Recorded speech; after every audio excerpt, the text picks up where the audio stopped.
Hi friends, welcome to Kokila's channel. நம்ம இன்னைக்கு இந்த வீடியோல முருங்கைக்கீரை ஊறுகாய் எப்படி செய்யறது பார்க்கலாமாங்க. அதுக்கு ஒரு மிக்ஸி ஜார் எடுத்து ஒரு வெங்காயத்தை கட் பண்ணி வச்சிருக்கேன், அதை போட்டுக்கலாம்.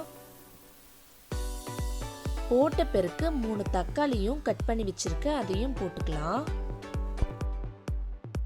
ஒரு லெமன் சைஸ் புளி எடுத்து வாஷ் பண்ணியிருக்கேன், அதை போட்டுக்கலாம். அப்புறம் ஒரு ஸ்பூன் சில்லி பவுடர் போட்டுக்கலாம்.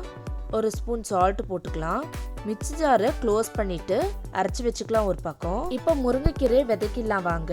அதுக்கு ஒரு பாத்திரத்தை எடுத்து 3 ஸ்பூன் எண்ணெய் ஊற்றிக்கலாம். எண்ணெய் நல்லா சூடான பிறகு முருங்கைக்கீரையை உருவி நல்லா வாஷ் பண்ணி வச்சிருக்க அதை போட்டுக்கலாம். போட்ட பிறகு நல்லா விதக்கி விட்டுக்கலாம். இங்க பாருங்க நல்லா விதங்கிடுச்சு.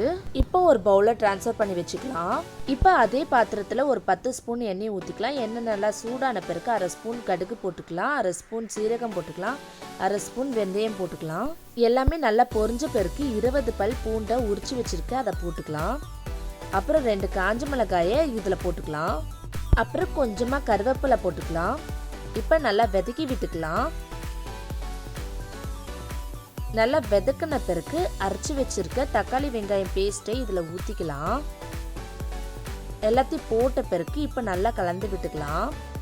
இந்த ஊறுகால எண்ணெயும் உப்பும் கொஞ்சம் எக்ஸ்ட்ராவே போட்டுக்கலாம். இப்போ ஒரு ஸ்பூன் சால்ட் போட்டுக்கலாம். எல்லாத்தையும் சேர்த்து நல்லா பெரட்டி விட்டுக்கலாம்.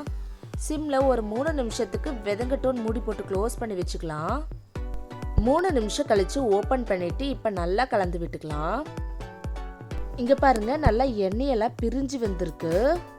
இப்ப இந்த ஸ்டேஜ்ல விதக்கி வச்சிருக்க முருங்கைக்கீரையை இதுல போட்டுக்கலாம். போட்ட பிறகு நல்லா கலந்து விட்டுக்கலாம்.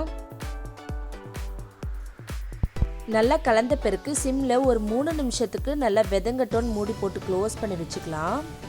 3 நிமிஷம் கழிச்சு ஓபன் பண்ணிட்டு நல்லா விதக்கி விட்டுக்கலாம். இல்லைன்னா அடி பிடிச்சிடும். நல்லா கிண்டி விட்ட பிறகு இன்னொரு வாட்டி சிம்ல ஒரு 2 நிமிஷத்துக்கு வெதங்கட்டோன் மூடி போட்டு க்ளோஸ் பண்ணி வச்சுக்கலாம். 2 நிமிஷம் கழிச்சு ஓபன் பண்ணிட்டு இப்ப நல்லா கலந்து விட்டுக்கலாம். அவ்வளோதாங்க, முருங்கைக்கீரை ஊறுகாய் சூப்பரா ரெடி ஆயிடுச்சு. இதே மெத்தட்ல செஞ்சு பாருங்க, செம்ம டேஸ்டா இருக்கும். இந்த ஊறுகாய் வந்து 1 மாசம் ஆனாலும் கெடவே கெடாது. வெறும் ரைஸ் கூட பிசைந்து சாப்பிட்டா அவ்வளோ டேஸ்டா இருக்கும்.